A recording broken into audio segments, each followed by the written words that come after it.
electrician and electrical engineer by training and an author by accident. Though I don't think there's really very many accidents. Things usually happen for a reason. Back in high school in 1977, I read a book by Pat Frank called Last Babylon. It was written in the 1950s. And I don't know how long they've had the book there. I was the only one to have read it up to that point. And I had checked it out a few years later, and I was still the only one to have read it.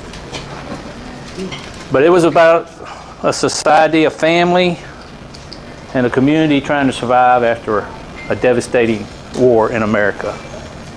And that book impacted me a lot. It started my journey into preparedness. And it was always in the back of my mind, sometimes in the forefront of my mind. I was 13 years old. So I started then thinking, about difficult times and how to make things better. Now, granted, I was 13 years old. There wasn't a whole lot I could do, but there was some things I did. And I appreciate that. I've studied this subject of various types since then. And I'm 56 now, so I know I don't look 56. I dye my hair so I look more mature. I used to, when I was a young engineer at a power company, they'd bring these experts in, and I finally figured out what an expert was. It was somebody with gray hair from out of town. So say I'm a guy with gray hair from out of town, so I'm an expert now. So at any rate, I've been studying it for a long time, and I've not really, if you kind of prepper, it kind of gives you a bad connotation, at least in some people's eyes. So I never really like to use that term. I just like to be prepared. And I'd share with some family and friends a little bit about some things, but I always just kind of kept it to myself. And I had, a few years back, a friend of mine from high school contacted me, and this person's a very successful business person. I mean, they've made millions of dollars. And they sent me a message that said, something bad was to really happen, we wouldn't have but 3 or 4 days of food in our house. What do you suggest? And I'm sitting here shocked, This person's a very successful business person, and they're not prepared. So we talk a good bit, and they kind of lose interest. They say, well, I think I'm just going to buy 2 or 3 cases of MREs. So I guess that's what they did. But I got to thinking, I said, how many people around us aren't prepared for anything? And if you don't have but 2 or 3 days worth of food in your house, you're really not prepared for anything. Whether you got the gun on your side, if you don't have but 2 or 3 days of food in your house, you're just not prepared. So anyway, I kind of felt this burden. It's one of those kind of little things. If you read my book, you're going to hear something about a small voice in your head that comes up from time to time. And I felt this little burden to kind of share some stuff. So I got on Facebook and I just wrote this 4-sentence word: EMP. Anybody got a clue?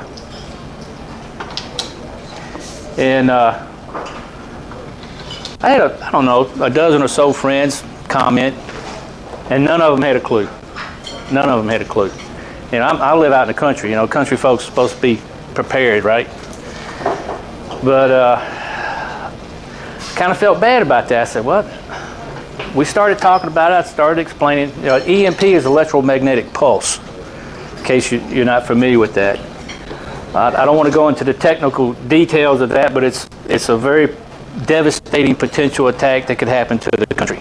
And if it does, it takes the grid down. I mean, it's a really, really bad thing. And that's the catalyst for what happens in this book, though the story is much more than about an EMP. It's more about mindset and actions. But so I started getting people asking questions, and actually the first part of the story takes place right a couple miles from here where it starts.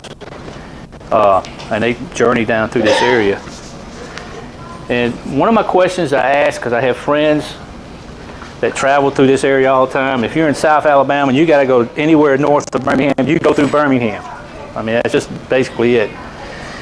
And so I just say, and think about it yourself. You get in your car, you get on the interstate, and all of a sudden everything goes out. Everything goes out. Car goes dead, your phone goes out. You can't call anybody, nobody can call anybody. That's what an EMP attack has the potential to do. So what do? Have you got anything? I was talking to my wife one day. She was bad about, we live about 60 miles north of Mobile, and I've got some grandkids down there. She's bad about jumping in the car, putting her flip-flops on and running off down there. So we went off out of town. I packed her a bag and put her some shoes in the car. And we got going down, and she had her flip-flops on. I said, if I wasn't with you and something was to happen and you're out here, you're 100 miles from home, what would you do? She said, well, I don't know. I said, I know what you'd do. You'd die. She got mad about it, but I thought it's the truth. But at any rate, those questions that were putting out, just some scenarios, I started getting questions back, people asking, well, what should it do? What's some ideas? And I said, well, I don't like telling people what to do. I don't like telling people what I'm doing. So I'm just going to create some characters and let you follow these characters. And you can decide if, hey, that's a good idea or that's a bad idea. Because there's some bad ideas that happen in here, okay? There's some good ideas that happen in here. But it's all designed to make you think. To make you think. And that's the reason I wrote this whole first book on Facebook. I wrote a part of this book every day for 100 straight days. And I'm an engineer, and I got to tell you, engineers hate writing. So the fact that this is here is almost a miracle. I can promise you this is as far outside my comfort zone as you can get. I failed my first English class in college, and we used to joke about it in engineering. I said it didn't matter if you could spell as an engineer because the professors couldn't spell either. So, when people started saying, well, it's all Greek to me, I said, well, that's what we used in mathematics. It was all Greek. The English is Greek. But at any rate, the whole story was written to provide you with a thought-provoking experience. I believe there's three aspects to being prepared: spiritual, mental, and physical. And all three of those aspects are displayed in different scenarios in this book. And I'm not an expert. I know I'm gray hair and I'm from out of town, but I'm not an expert. But I've studied a lot of experts. And I tried to share a lot of what I've learned inside this story. So every little thing in here, there's an intent and a purpose behind it. It's not just to entertain you, though. I think it's a pretty entertaining story. But the whole drift of the whole story is to provide you with some ideas and to make you think. Now, if you don't want to think, you don't read it. I mean, there's some books you like to read, you just want to be entertained. I understand that, but that's not why I wrote this book. It's going to make you think. It's going to make you wonder. There's going to be some places in there you're going to think, why did he just stop that? There's a reason. There's a reason, because everything I was trying to drive home a little point, either to give you an idea or to make you think what would be the best course of action for me to take. The main characters are Christian in the book. It's not a Christian Bible study, so you're not going to get any of that. But there are prayers in the book, common prayers that you would say in a time of need. But it's a hard-hitting, fast-paced book, and it's gonna make you think. And as I talked about those three aspects of preparedness: spiritual, mental, and physical. We think about physical. We got our bodies, we got our clothes, we got the guns on our sides, we got our food at home in our house. That's all physical things. And then you got your mental things. How are you planning on acting? How are you mentally tough? Are you mentally prepared? Do you know what to do? That's all part of mental. And then, of course, spiritual, because lots of bad things could happen, right? We have, well, I don't guess you really have to worry about hurricanes up here, but tornadoes up here. Back home, I got to worry about hurricanes. EMP, lots of different things. But one thing is certainly going to happen. You're going to die, okay?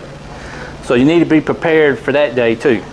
So, and then, of course, when your spiritual preparedness is also going to be your moral compass. I've read lots of books in this genre. Some of them good, some of them not so good. In a lot of cases, people lose their moral compass. He was talking about desperate people. People only having 3 or 4 days worth of food in their homes. They can get desperate. And if you read any of the history of some of these conflicts in these third world countries, or even in the Balkans, and I watched a movie called Savior about the Balkan conflict. Man, that was a tough movie. If you ever want to watch it, Dennis Quaid plays in it. Boy, that's a tough movie to watch, and it really opened my eyes to the possible reality of a conflict like that. What is happening today in Bahama? Exactly. Desperate people will do desperate things, and sometimes those desperate things will get violent. And I can understand desperate people doing desperate things. I don't approve of it, but I can understand why they do it. But then there's a lot of evil people out there that are going to do bad things just because they can do bad things. All right. To me, I'm trying to give you some ideas of how to prepare yourself mentally, and in a physical sense too, and the descriptions of some things in here. But for me, preparedness is I'm trying to do things today so that when bad things happen, they won't be so bad. I can't keep bad things from happening, but hopefully what I can do today will help make those things not so bad on me when they do come. It's just like life and death. We know we're going to die. At some point we're going to die, and some of us die younger than others. So we prepare for that time. We try to prepare our families with life insurance and different things like that. That's all part of preparedness. And what I've tried to do is provide you with that kind of experience in this book. Trying to think what else. Yes, sir. It's obvious to me now, another way of saying what you're saying now is, are we short-term thinkers or are we long-term thinkers? Because even the main characters did not prepare or begin preparing 2 weeks before this happened. They started years before, just like you did, first researching it, looking at the possibilities, and you put up a very good pattern. What's the worst thing can happen? What am I going to do if it does? You can say I better not do it. Well, I call that, you can call it strategic planning if you want, or you can call it SWOT analysis, which is a business thing, but it's developing this mindset, thinking about what are the bad things that could happen to me or my family. What is the likelihood that those things could happen to me or my family? What are the negative consequences if those things happen? And then what can I do today that would help mitigate those negative consequences? So that's all part of the planning process and being prepared. Because how many of it, and I'm one of them, have gotten the bejeebies scared out of you, and you went out to the store and you bought something because I got to have something. I don't have something. And usually you go out and buy something and you come back a while later and it's no good anymore because I didn't have a plan. But mindset is covered a lot in this book, and then to that point, as you get into there's 3 books in the series, and you'll see different types of people with different levels of preparedness, different mindsets, and you're going to see those that do prepare and how they compare to those that don't prepare. Yeah,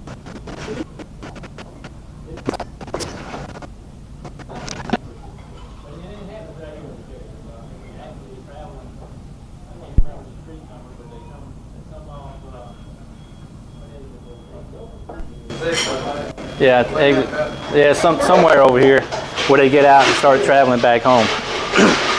Yes, sir. Come by my house off of exit 6. Did we stop at your house? I'm going out there wanting to help them. I taught them how to get up. There's 3 books in the series.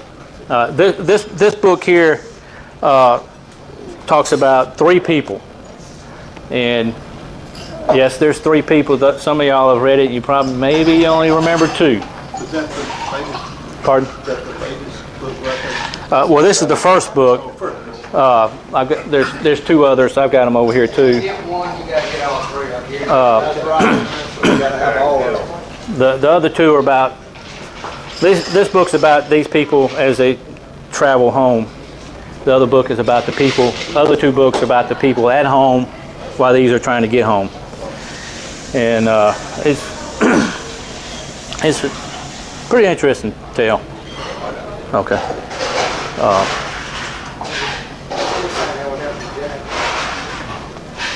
But they do travel right through this area. Our government fairly recently started warning us about this, telling us to prepare, didn't they? Well, they've done studies years ago, and I hate to cite all this stuff because I'm not trying to scare anybody. But they had some EMP studies done that, you know, if a nuclear weapon is detonated high in the atmosphere at a certain place at a certain yield, that it could potentially knock the electrical grid out for a year, and 80% of Americans die during that time period. And I try to, there's a section in here where they meet up with a couple near Montevallo, and there's a big discussion about preparedness that goes on during that conversation as to why you would prepare, and you know the kind of the ins and outs, you know, like in an investment and as in insurance. Yes, sir. You made a very good comparison, I believe, too. You mentioned in the story the real life that happened here a couple of years ago when Atlanta and Birmingham had no groceries because of ice and snow for 3 days. Yeah. And that was a very near disastrous, well, it was disastrous for some people. Yeah, and there were some people stuck on the interstate overnight. Some people didn't have a flashlight or a blanket, and that was. Stuck for 16 hours and 65, and he had a quarter of a tank of gas when he started. Yeah. So, you know, that stuff we can learn from those lessons, but I had to wonder how many people actually learned from them. Yes, sir. Now, one thing I noticed, talking about the couple of Montevallo, they were well prepared, but they had no means of security, or they didn't have, you know, you think about you plan, but if you don't have the means to protect what you have invested in material, time, your shelter, your food, if you can't protect it, what's the use of needing to have it? That's one thing that I was taking out of at the crossroads between this group and what he, in a story, is the fact that if you can't protect what you have, you might as well not even prepare for anything. For your neighbors, like you said, will be coming over in 2 days' time and take whatever you have. Yeah. And actually, when you get to the second book, where the people are at home, some of that's going to come out in more detail. But it's a thought-provoking thing. It's emotional in places. Pretty emotional. Yes, sir. Not to do with your book, but it got me thinking. A couple times I've read the person and it's like talking about the government or police state. Your knowledge is the government set up for something like this to happen? To have means to control? Well, I know that's not. maybe they do, maybe they don't. They might think they do. There's 350 million people in the United States. Well, I mean, but their equipment will be like ours, it's gonna be killed too. Well, I'm sure they probably got some hardened things, but How they'll set up. 350 million people in the United States. If vehicles stop, farms stop, transportation stops, how are you going to feed 350 million people? The government is not going to be able to feed 350 million people. So now there's some experts that are lots of experts, real experts on EMPs, and they have different opinions as to how severe the consequences or the damage could be from one. But even the most optimistic ones is a catastrophic thing. I wanted to say that Tim Ziegler called me 5 months ago. Not Zig. He was invited to go to Fort Rucker to a lecture on a possible EMP/grid down. Not necessarily EMP, but the grid down. And he actually knew nothing. And he asked me would I feed his staff information that they can start being brought up to speed on these things with fluids. And one thing you brought out in your book that's not mentioned much, I want to tell you right now, you're not going to make it this lone wolf if this ever happens. I love reading these record books, guys that never done it, but I'm going to write it myself. And are you going to survive in the neighborhood by yourself? No. You need to find you some people that you can trust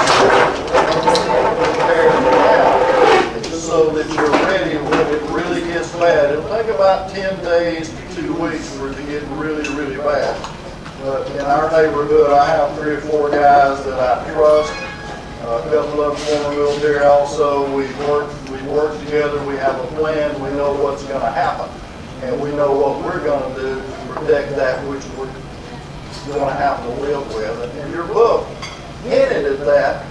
And I think, I don't want to say too much, buy the book. But until you buy the book, you see in their travels downward, he's talking about where he's from and how they have prepared, and he was pretty confident that his son was doing the right thing. That was good. You've done your homework, though. It's good.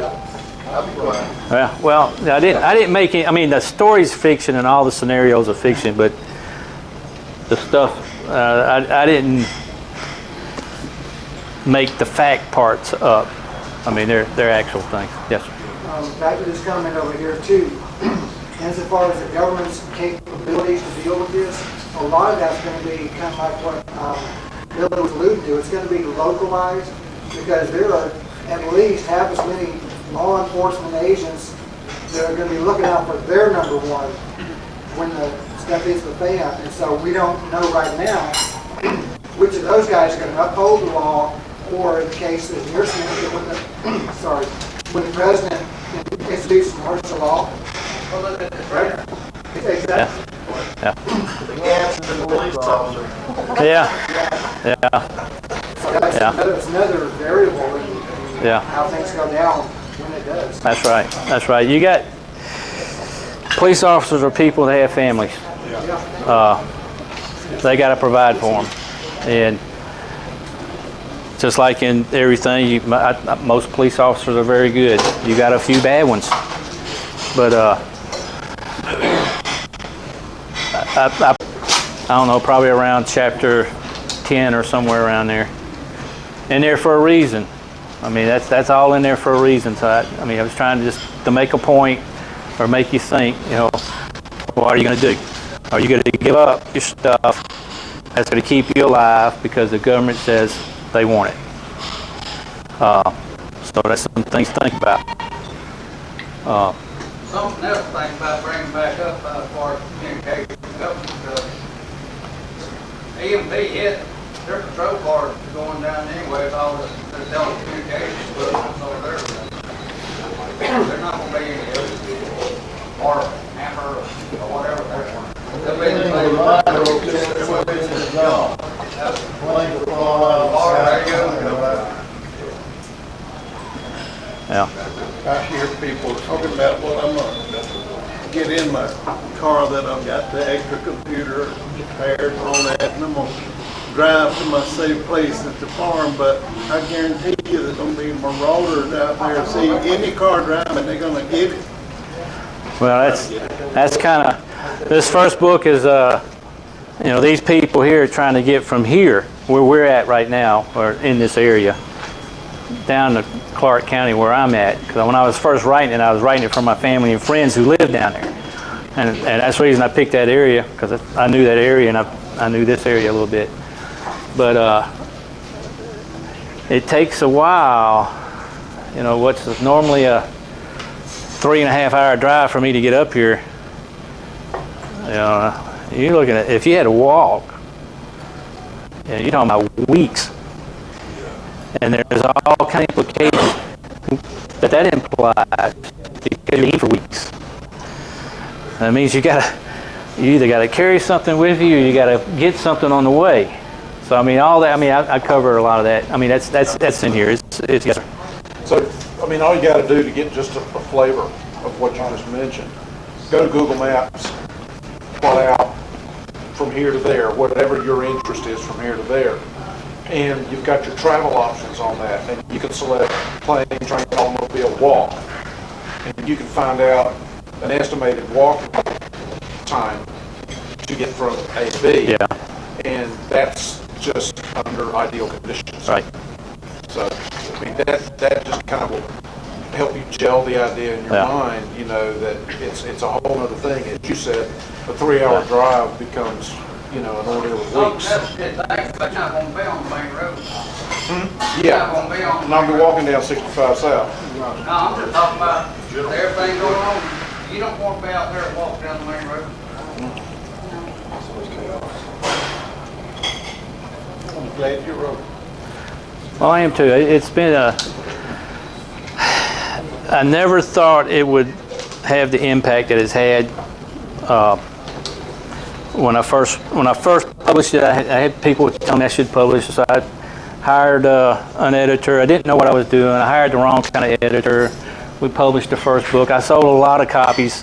I was hoping to sell 300, and I don't know where we're at now. Probably 50,000 or somewhere around there. But I've learned a lot along the way about writing and how not to write and how to publish and not to publish.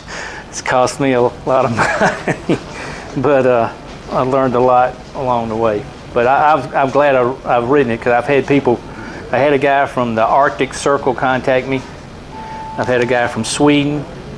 I had a guy. Yeah, I got a picture from Austria. That's right. That's one of my great pictures there. I got one from Austria. I got guys that were ice fishing in Vermont. He had his books, had this little thing out there, and took a picture of my books. Had a from Bora Bora. They sent me a picture.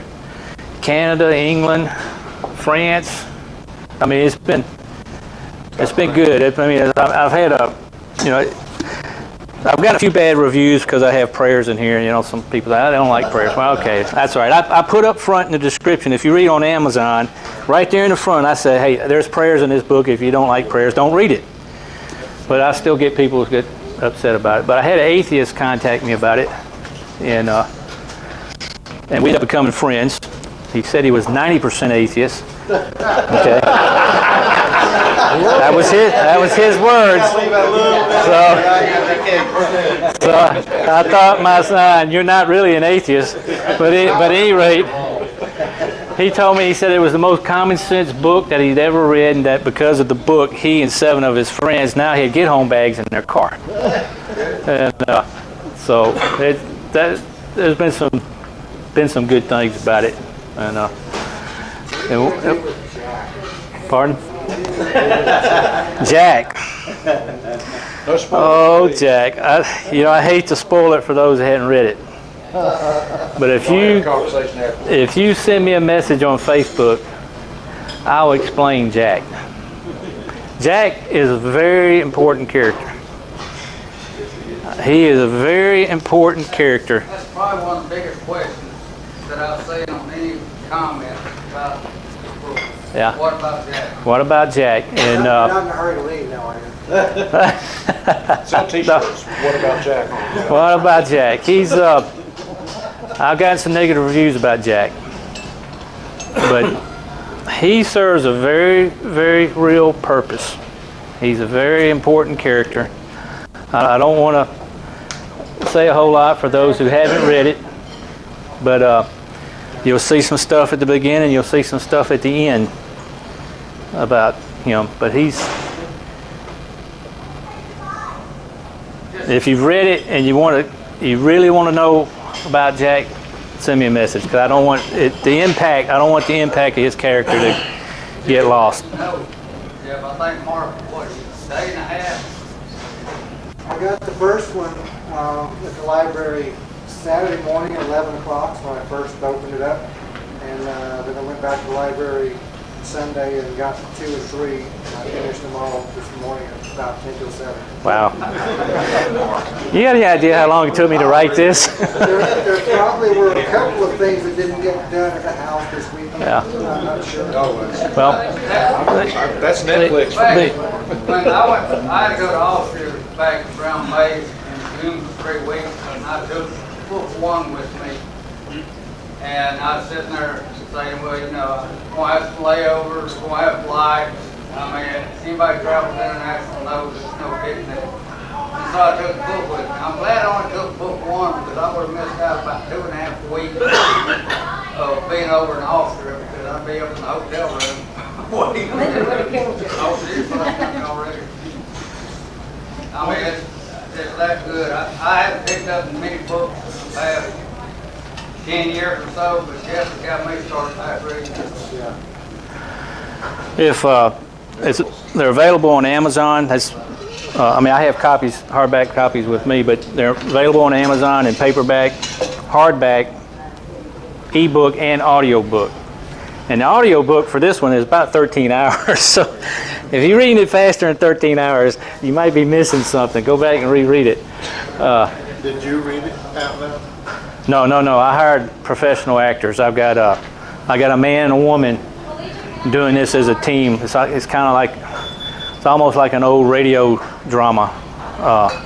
So I mean, it's an interaction. Wherever you see a man's voice in this book, there's a man doing that part, and wherever there's a woman's voice, there's a woman doing that part. So they did a pretty good job. Is there any upgrades as far as what we're doing on our power grids? As far as these big, Is there any what? I mean, are we doing anything about our power grid as far as, you know, we know the situation. This He's big back there company. on Well, you know, I can't say yes because every day we're changing out electromechanical relays for Schweitzers, and Schweitzers have microprocessors. We took out our sync scopes at all the major plants years ago that will help sync islands together. Now we depend on the Schweitzer relays to, it won't sync if it's not within 10 before, 10 after. So if we don't have those relays, we can't tie that together. Personally, I don't think the grid would ever come back if it went down on the EMT. But that's why you need to be prepared all 3 ways. Number 2 is, if it did come back, it would be years. And I'm saying there might be 5% of the population still alive. It's a gloom and doom story. But to tell you the good news is, the government, Homeland Security, that's one thing they're trying to do right. All the power companies, I mean, I don't even sign on to any computers in my console personally, as far as, I don't go to Google, I don't touch nothing. It's all in-house stuff. They've got so serious about that. You work, as far as work goes.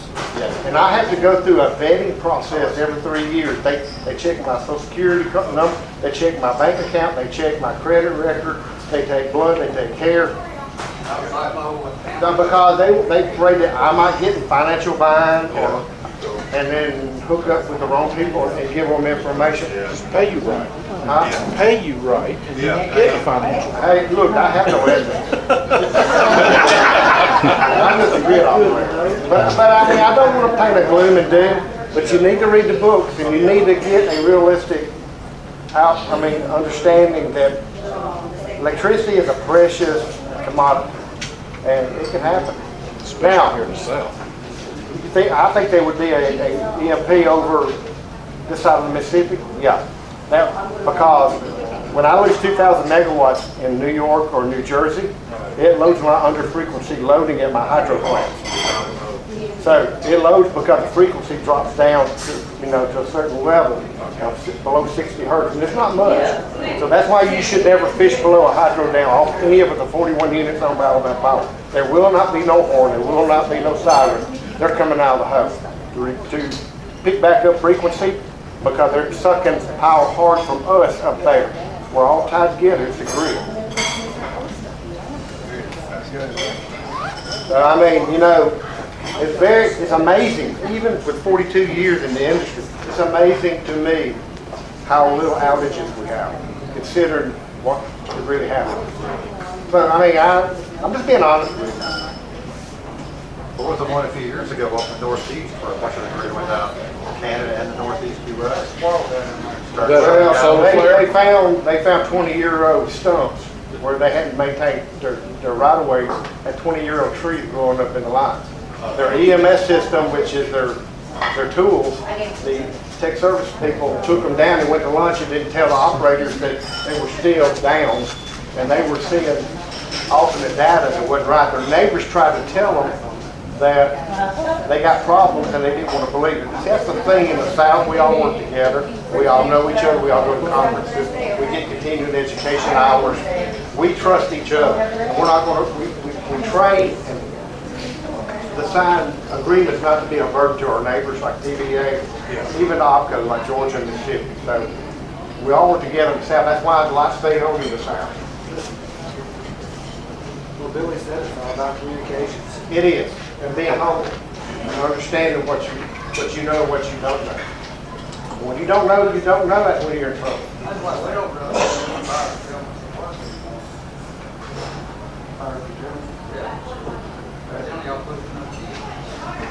Well, I So mean, how do we get in touch with you, Jeff?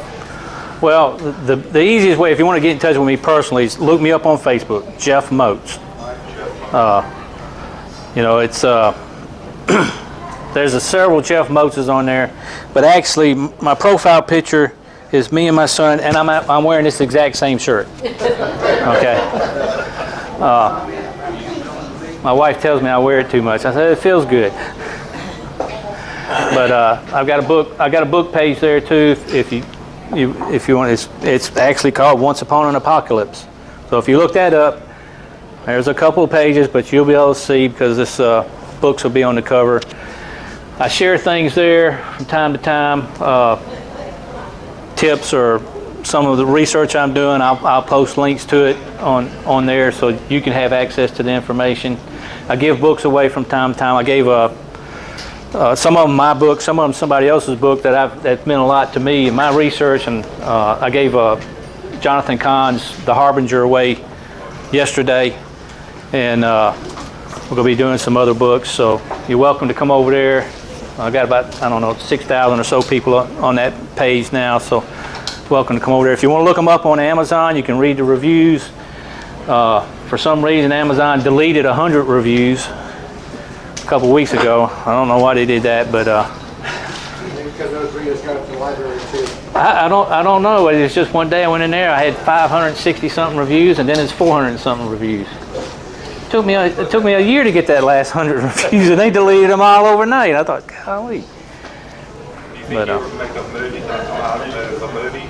Pardon? Do you ever think your story will come out? Oh, well, that would be awesome, but That's what I would love to see. I would like somebody to come get it. I had It has to be a miniseries. yeah, that would be. I think it would make a good movie, but It's in the times.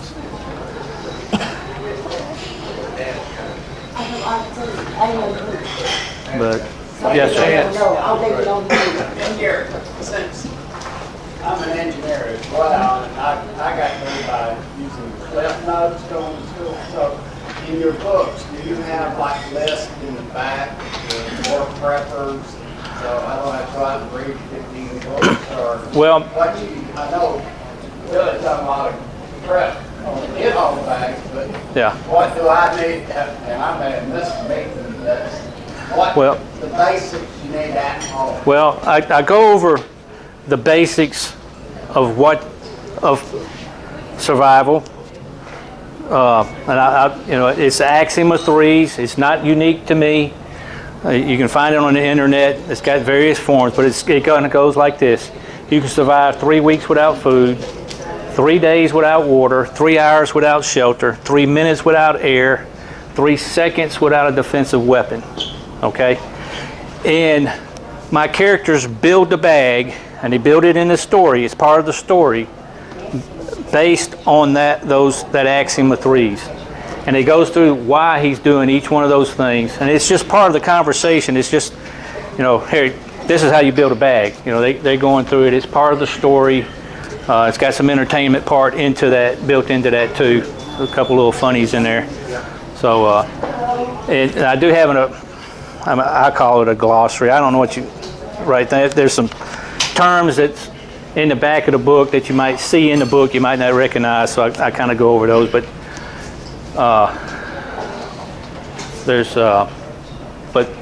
there's 2 chapters or 3 chapters that actually talk about the philosophy of building a bag and actually how they built their bag, and you'll see different types of levels of preparedness with these characters. And you know, it's just food for thought. I mean,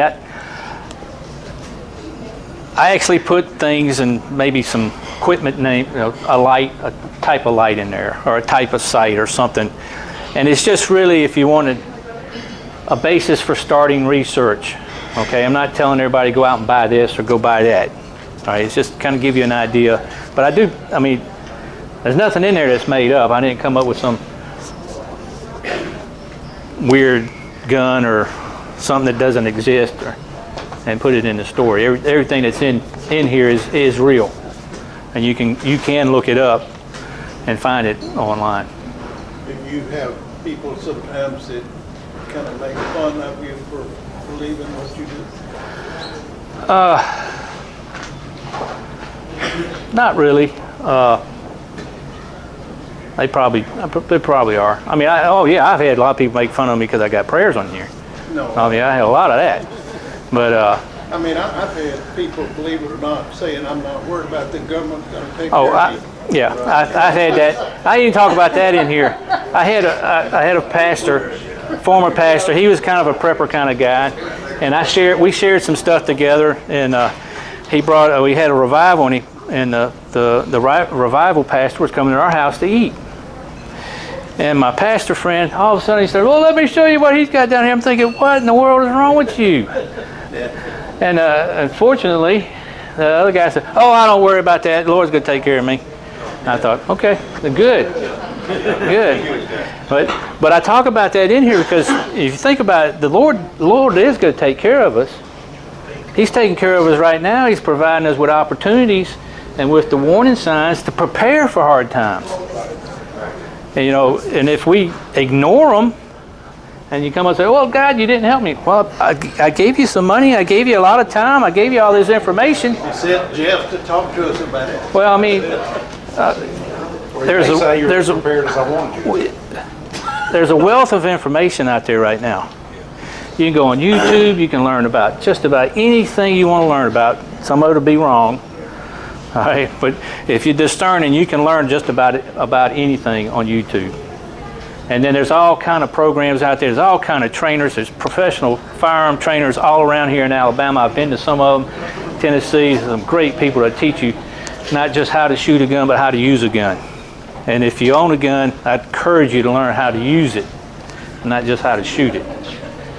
But and then there's others. I mean, you can learn, and it doesn't cost a lot of money. I mean, you just okay. We got to close up. But anyway, it doesn't cost a lot of money to prepare. You can spend a lot of money if you want, and there's nothing wrong with that. Oh, okay.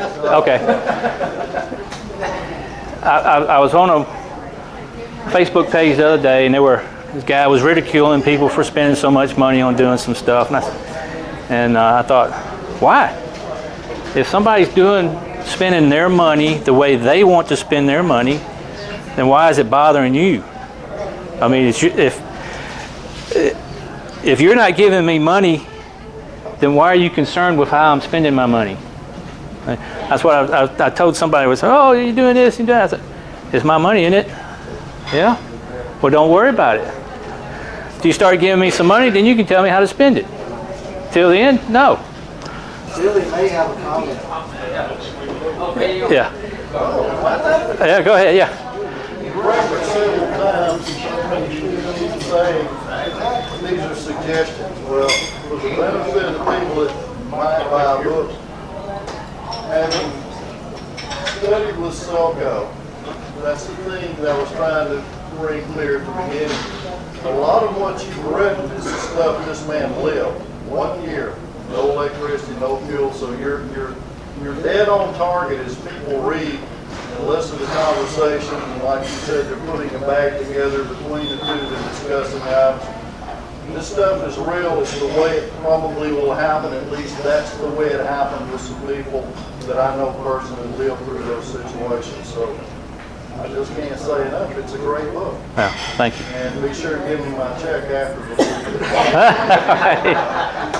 You were a lot more gracious in your book to the sheeple than some I've seen. Well, everybody starts from somewhere. So if we look around us, our society has taught people to be dependent.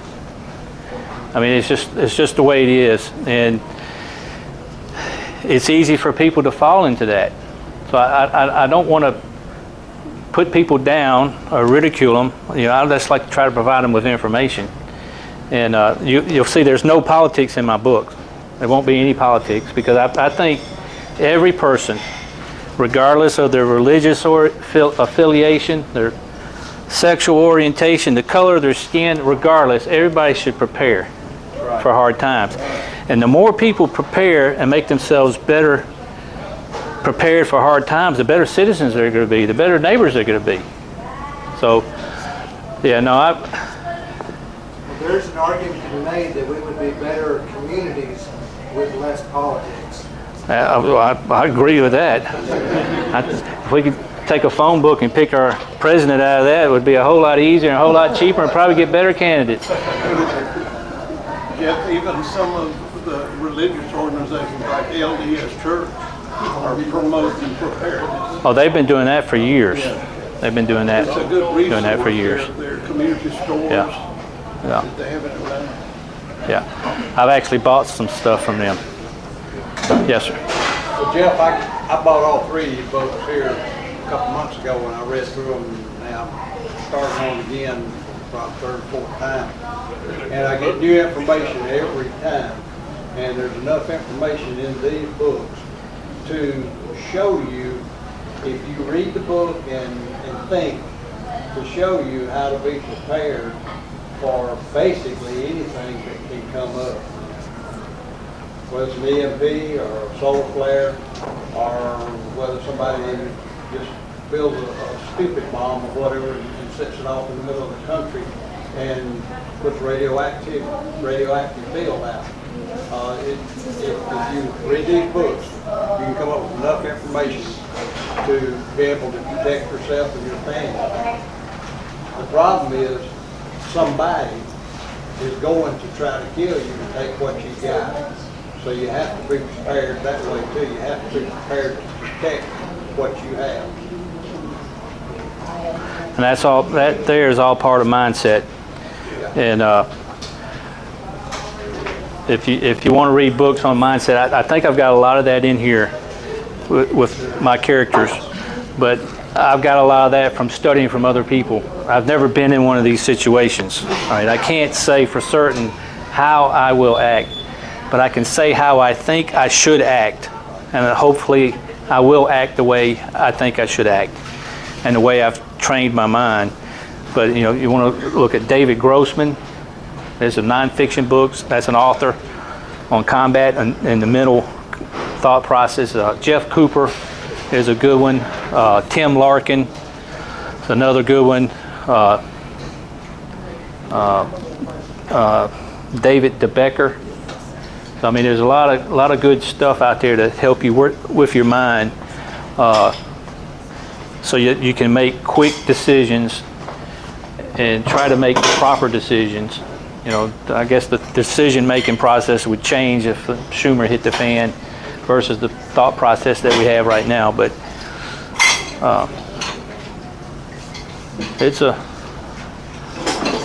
I wrote it trying to help people be better prepared, and that's what the story's about. It'll entertain you, but that wasn't the primary reason I was writing them. Sure, there wasn't any subliminal messages in there, because I felt mighty urge that I thought I needed to go kill this stuff out, which I have now. Yeah. And I thought Billy's the only one that could. Oh, he is. But, you know, get back. I've read a book, love the book, and the fact of it is, as he tells the story in there, and he will be explaining without explaining, but the fact that you understand, that he's explaining like packing the bag. You know, and getting out and the conversation between two of the characters and this, that, and other. He's actually explaining how to pack a bag without coming out and say, hey, this is how you step 1, 2, 3, 4. But in the storyline, you pick that up. Yeah. And I can see reading the thing 2 or 3 times, you probably pick it up, like you said. Yeah. Something different every time.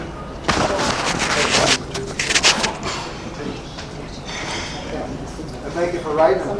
Thank you. Thank you for. Yeah, you're welcome. Thank you. I will make a statement. If anybody does, I hope they do get the books like you said, all 3. I'm going to mark it to you. Can I get the last sentence of the first book? Can you get what? The last sentence of the first book. The last sentence? Yeah. Don't tell me you got to look. Oh, son, we need to talk? Son, Yeah. we need to have a talk. Yeah. I mean, Yeah. this is after the whole story. He gets home talking to Dad. The son, we got to have a talk. Left his hanging, didn't he? Oh, man. And I was in Austria. I was sitting there getting a book, too. I wasn't like Mark, just ran back to the library real quick. Yeah. Well, most books in this genre are about half this size. Literally, when I had a publisher I was writing the second book, and I published these all myself. When I was writing the second book, I had a publisher contact me about it. We ended up not making a deal, but he gave me a lot of good advice, and he did connect me up with a very good editor. So this book is not the very original book that I wrote. I rewrote this book, and I had it re-edited as soon as I got through writing the second book. But my second book was going to be longer than this book, and he told me, no, you got to stop, you do this. And I said, I don't want to stop, I want to come to a logical point. And he kept advising me to change things. I'm thinking, I don't want to change it. And I got to thinking, I said, here I am, a Motes, known to be hard-headed. I've been praying to get some help, professional help, and here's a professional guy contacting me, giving me all this advice, and I'm fixing to tell him no. So I stopped. I said, okay, I'm going to do everything you said. And so I contacted that editor. She told me the same thing. I said, okay, I'll do what y'all say. And so that's how we ended up with 3 books.